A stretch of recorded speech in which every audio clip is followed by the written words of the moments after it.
चंद्रगढ़ गांव के दक्षिणी सिरे पर खड़ा पीपल सैकड़ों साल पुराना था। गांव वालों का कहना था कि जब उनके पुरखे यहां आकर बसे थे तब भी यह पेड़ यहीं था। समय के साथ उसका तना मोटा होता गया, शाखाएं फैलती गईं और जड़ें जमीन को चीरकर बाहर निकल आईं। बरसात के दिनों में जब मिट्टी बह जाती तो वे जड़ें साफ दिखाई देती, ऐसी लगती जैसे किसी दैत्य का कंकाल धरती से बाहर आ गया हो। दिन में भी वह जगह अजीब लगती थी, लेकिन शाम ढलते ही वहां का माहौल पूरी तरह बदल जाता। जैसे ही सूरज खेतों के पीछे डूबता, गांव के लोग धीरे धीरे पीपल के नीचे जमा होने लगते। कोई सीधे हल बैल छोड़कर आता, कोई घर की कलह से बचने के लिए, तो कोई सिर्फ इसलिए कि अकेले रहने से बेहतर था यहां बैठकर दूसरों की बातें सुनना। बीड़ी सुलगती, चिलम भरती और हवा में तंबाकू के साथ साथ चिंता की गंध फैल जाती। चंद्रगढ़ कोई अमीर गांव नहीं था। यहां की मिट्टी मेहनत मांगती थी और बदले में बहुत कम देती थी।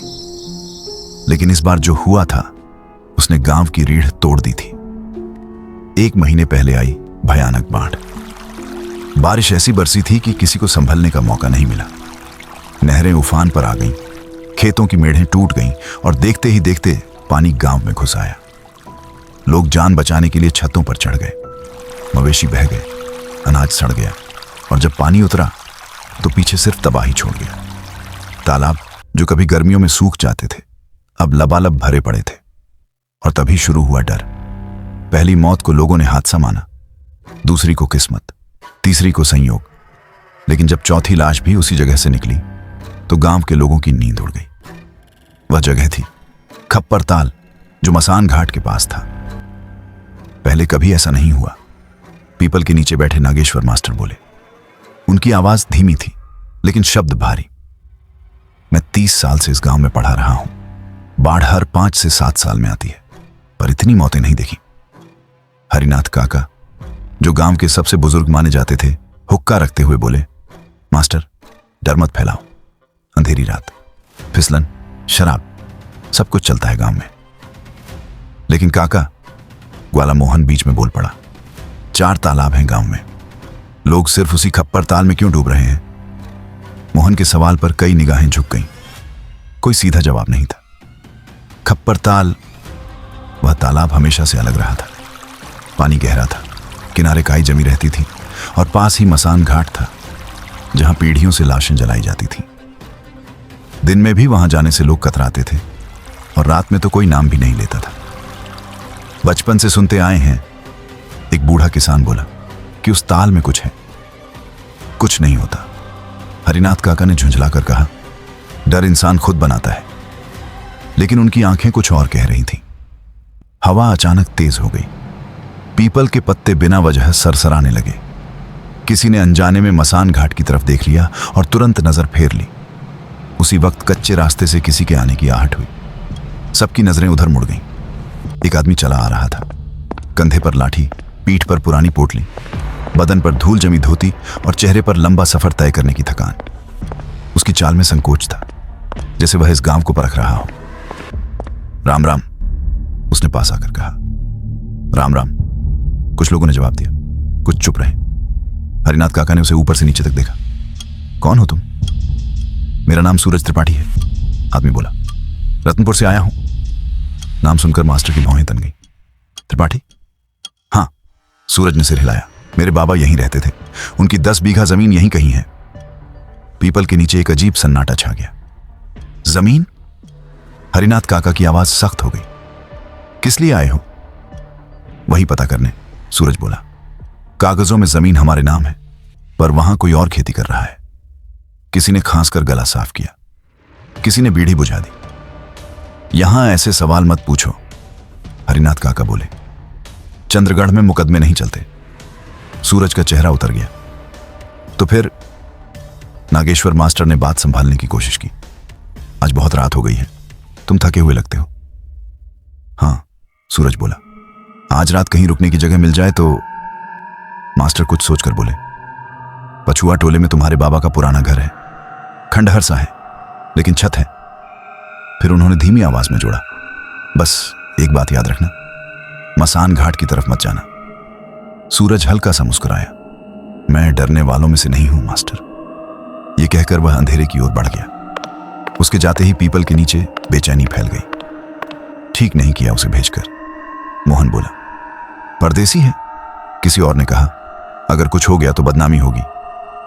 हरिनाथ काका ने जमीन पर थूकते हुए कहा, अपनी किस्मत लेकर आया है। लेकिन उनकी उंगलियां हुक्के के पाइप पर जरा ज्यादा कस गई थी। दूर कहीं मसान घाट की तरफ से हवा में अजीब सी सड़ांध तैर आई। पीपल के नीचे बैठे लोगों को पहली बार लगा आज की रात लंबी होने वाली है। पीपल की छाया पीछे छूटते ही सूरज त्रिपाठी को पहली बार एहसास हुआ कि चंद्रगढ़ की रात दिन से बिल्कुल अलग है। दिन में जो रास्ते सीधे और जाने पहचाने लगते थे, वही रात में टेढ़े मेढ़े और अनजान हो जाते थे। चारों तरफ अंधेरा था, बस कभी कभी जुगनुओं की हल्की चमक दिखाई दे जाती। सूरज धीरे धीरे चल रहा था, कंधे पर लाठी का सहारा था, लेकिन मन बेचैन था। पीपल के नीचे बैठे लोगों की बातें उसके दिमाग में घूम रही थीं। खप्पर ताल, मसान घाट, मौतें, डर की बातें हैं, उसने खुद से कहा। हर गांव में ऐसी कहानियां होती हैं, लेकिन दिल मान नहीं रहा था। पगडंडी के दोनों तरफ ऊंचे ऊंचे सागौन और बबूल के पेड़ खड़े थे। उनकी शाखाएं ऊपर जाकर आपस में मिल जाती थीं, जिससे रास्ता और भी अंधेरा लगने लगता था। हवा चलती तो पत्तों की सरसराहट किसी फुसफुसाहट जैसी सुनाई देती। चलते चलते सूरज को अपने बचपन की बातें याद आने लगीं। बाबा अक्सर चंद्रगढ़ का जिक्र करते थे। कहते थे कि यह गांव सीधा साधा है, लेकिन यहां की जमीन बहुत कीमती है। सूरज को कभी समझ नहीं आया कि कीमती जमीन वाला गांव इतना पिछड़ा क्यों रह गया। अब वह खुद यहां खड़ा था। कुछ दूर चलने के बाद रास्ता दो हिस्सों में बढ़ गया। एक पगडंडी पछुआ टोले की तरफ जाती थी, जहां मास्टर ने रुकने को कहा था। दूसरी पगडंडी हल्की ढलान के साथ नीचे की ओर जाती थी, उसी दिशा में जहां मसान घाट और खप्पर ताल था। सूरज रुक गया। उसने इधर उधर देखा, कोई नहीं था। रात पूरी तरह शांत थी। पहले घर देख लूं, उसने सोचा, फिर सुबह तालाब भी देख लेंगे। वह पछुआ टोले वाली पगडंडी पर बढ़ा, लेकिन कुछ ही कदम बाद उसे लगा जैसे पीछे से किसी के चलने की आहट आ रही हो। उसने तुरंत पलट कर देखा, कुछ नहीं। थकान है, उसने खुद को समझाया, लेकिन आहट फिर आई, इस बार और पास। सूरज ने चाल तेज कर दी। लाठी की ठक ठक आवाज अब उसे खुद ही डराने लगी थी। पसीना पीठ पर जमने लगा, जबकि हवा ठंडी थी। अचानक रास्ते के किनारे लगे झाड़ियों में हलचल हुई। कौन है? सूरज ने आवाज लगाई। जवाब में सिर्फ झींगुरों की आवाज आई। वह आगे बढ़ा ही था कि अचानक उसकी नजर एक काली आकृति पर पड़ी, जो कुछ दूरी पर खड़ी थी। वह पूरी तरह स्थिर थी, जैसे कोई पेड़ का ठूंठ हो। सूरज की सांस रुक गई। कोई है? उसने फिर पूछा। आकृति हिली नहीं। कुछ पल बाद सूरज ने हिम्मत जुटाई और आगे बढ़ा। जैसे जैसे वह पास गया, आकृति का आकार साफ होता गया। वह इंसान जैसी थी, लेकिन कुछ अलग भी। अचानक वह आकृति हिल पड़ी। सूरज के पैर जैसे जमीन में गड़ गए। अगले ही पल वह आकृति तेजी से उसकी ओर बढ़ी। उसके हाथ अस्वाभाविक रूप से लंबे थे और चाल ऐसी थी जैसे पैर जमीन को छू ही नहीं रहे हों। अरे, कौन हो तुम? सूरज चीखा। कोई जवाब नहीं, बस एक ठंडी सड़ी हुई गंध। उससे पहले कि सूरज कुछ कर पाता, वह परछाई उस पर टूट पड़ी। लाठी हाथ से छूट गई। सूरज को किसी ने पकड़ लिया। मजबूत, बर्फ जैसे ठंडे हाथ। वह चिल्लाया, छटपटाया, लेकिन आवाज गले में ही अटक गई। परछाई उसे घसीटते हुए नीचे की ओर ले जाने लगी। अब रास्ता साफ हो चुका था।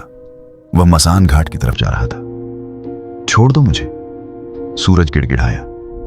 जवाब में सिर्फ एक भारी गूंजती आवाज आई।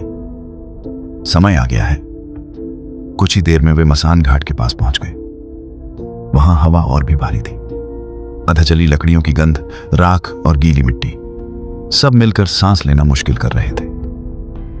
थोड़ी दूर पर खप्पर ताल का पानी चांदनी में काला चमक रहा था। पानी की सतह बिल्कुल शांत थी, लेकिन सूरज को ऐसा लगा जैसे नीचे कुछ हिल रहा हो। उसे एक मोटे लकड़ी के खंभे से बांध दिया गया। हाथ पीछे कसकर बांधे गए, पैर जमीन से थोड़े ऊपर थे। सूरज की सांस फूल रही थी। तभी आग की रोशनी दिखाई दी। धूनी चल रही थी। उसके पास बैठा था एक आदमी। सिर पर जटाएं, शरीर पर राख, आंखों में अजीब सी चमक। वह कुछ मंत्र बुदबुदा रहा था। तो यही है वह परदेसी, उस आदमी ने बिना देखे कहा। मुझे छोड़ दीजिए। सूरज की आवाज कांप रही थी। मैं इस गांव का कुछ नहीं बिगाड़ने आया। आदमी हंसा। तू कुछ बिगाड़ने नहीं आया, लेकिन तेरा आना जरूरी था। इतने में झाड़ियों से एक और आदमी बाहर आया। सूरज की आंखें फैल गईं। वह हरिनाथ काका थे। अब उनके चेहरे पर गांव वाला बूढ़ापन नहीं था। आंखें लाल थीं, होंठ कांप रहे थे और चेहरे पर लालच साफ झलक रहा था। हरिनाथ काका? सूरज बमुश्किल बोला। हाँ, हरिनाथ ने कहा, यही नाम है मेरा। सूरज को सब समझ आने लगा। खप्पर ताल? हरिनाथ बुदबुदाया। वह साधारण तालाब नहीं है। हर मौत उसकी ताकत बढ़ाती है। सूरज ने डरते हुए पानी की तरफ देखा। अब उसे साफ लग रहा था, तालाब सिर्फ पानी नहीं था, वह कुछ और था, और उसकी रात अभी खत्म नहीं हुई थी। सूरज खंभे से बंधा हुआ था। हाथों में झंझनाहट हो रही थी। रस्सी इतनी कसी हुई थी कि उंगलियां सुन्न पड़ चुकी थीं। सामने धूनी की आग जल रही थी। उसकी लपटें कभी तेज उठती, कभी धीमी पड़ जाती। हर बार आग भड़कती, तांत्रिक की आंखों में अजीब सी चमक उभर आती। हरिनाथ काका पास खड़े थे। अब वह काका नहीं लग रहे थे, न गांव के बुजुर्ग, न किसी के अपने। उनके चेहरे पर डर नहीं, बल्कि संतोष था, जैसे सब कुछ योजना के मुताबिक चल रहा हो। तू सोच रहा होगा, तांत्रिक ने बोलना शुरू किया, कि यह सब क्यों हो रहा है। सूरज ने थूक निगलते हुए सिर हिलाया। खप्पर ताल, तांत्रिक बोला। सैकड़ों साल पुराना है, इस गांव से भी पुराना। जब यहां जंगल था तब भी यह ताल था। हरिनाथ ने बात संभाली। हमारे पुरखे जानते थे इसकी ताकत, लेकिन डर के मारे इसे छुपा कर रखा। तांत्रिक ने तालाब की तरफ इशारा किया। चांदनी में पानी काला दिखाई दे रहा था। अब वह पूरी तरह शांत नहीं था। हल्की हल्की लहरें खुद ब खुद उठ रही थी। यह पानी नहीं है, तांत्रिक ने कहा, यह भूख है। सूरज की रीढ़ में सिहरन दौड़ गई। हर बलि से इसकी भूख शांत होती है, हरिनाथ बोला, और बदले में यह देता है ताकत, पैसा, जमीन। सूरज को गांव की सारी बातें एक एक कर याद आने लगी। अचानक हुई मौतें, बाढ़ में बहते लोग, बीमार पड़कर मरते नौजवान। तुम लोग, सूरज की आवाज फटी, तुम लोग गांव वालों को मार रहे हो? हरिनाथ की आंखें नीचे झुक गईं। गांव को बचाने के लिए कुछ लोगों का मरना जरूरी था। झूठ, सूरज चिल्लाया। तांत्रिक हंसा, उसकी हंसी खोखली थी। तू नहीं समझेगा, तू बाहर से आया है। उसने धूनी से एक खप्पर उठाया, इंसानी खोपड़ी। उसी के अंदर कुछ काला तरल भरा था। यह तालाब जाग चुका है, तांत्रिक बोला, और अब इसे पूरा बल चाहिए। सूरज ने पूरी ताकत से रस्सी खींची। खंभा हिला, लेकिन रस्सी नहीं टूटी। तभी तालाब से छपाक की आवाज आई। तीनों की नजर उधर गई। तालाब के बीचों बीच पानी उबलने लगा था, जैसे कोई अंदर से ऊपर आ रहा हो। हवा अचानक ठंडी हो गई। धूनी की आग एक पल को बुझने लगी, फिर अपने आप भड़क उठी। समय हो गया, तांत्रिक बुदबुदाया। तालाब से एक आकृति उभरी। उसका चेहरा साफ नहीं था, बस आंखें दिख रही थीं, गहरी, खोखली, भूखी। सूरज का शरीर कांपने लगा। इसे चाहिए, हरिनाथ ने धीरे से कहा। परदेसी का खून। आकृति ने लंबी सी आवाज निकाली। पानी की लहरें घाट तक पहुंचने लगी। तभी दूर से किसी के दौड़ने की आवाज आई। रुको! एक तेज आवाज गूंजी। तीनों चौंक गए। झाड़ियों से मास्टर जी बाहर आए। हाथ में जलती मशाल थी। चेहरे पर डर नहीं, बल्कि गुस्सा था। मैं जानता था, मास्टर जी चिल्लाए, कि इसके पीछे तुम हो, हरिनाथ। हरिनाथ पीछे हटा। तू यहां क्यों आया? गांव के बच्चों के लिए, मास्टर जी बोले, जो हर साल मरते जा रहे हैं। तांत्रिक ने मंत्र पढ़ना तेज कर दिया। आकृति और ऊपर आने लगी। तालाब का पानी अब घाट से बाहर फैलने लगा था। मास्टर जी ने मशाल तालाब की तरफ फेंकी। आग पानी पर तैरती हुई आगे बढ़ी। एक पल के लिए सब कुछ रुक गया। आकृति चीखी। सूरज ने उसी पल खंभे पर पूरी ताकत से लात मारी। पुरानी लकड़ी चरमराई और टूट गई। रस्सी ढीली पड़ गई। वह गिर पड़ा। मास्टर जी ने उसे पकड़ लिया। भागो! लेकिन हरिनाथ ने रास्ता रोक लिया। उसकी आंखों में पागलपन था। कोई नहीं जाएगा, वह चीखा। तभी तालाब से निकली आकृति ने हरिनाथ की तरफ हाथ बढ़ाया। हरिनाथ की चीख रात में गूंज गई। अगले ही पल वह तालाब के अंदर खींच गया। पानी फिर से उछल पड़ा। तांत्रिक भागने लगा, लेकिन मास्टर जी ने जलती मशाल उसकी तरफ फेंक दी। आग ने उसके कपड़े पकड़ लिए। रात आसमान में चीखें फैल गईं।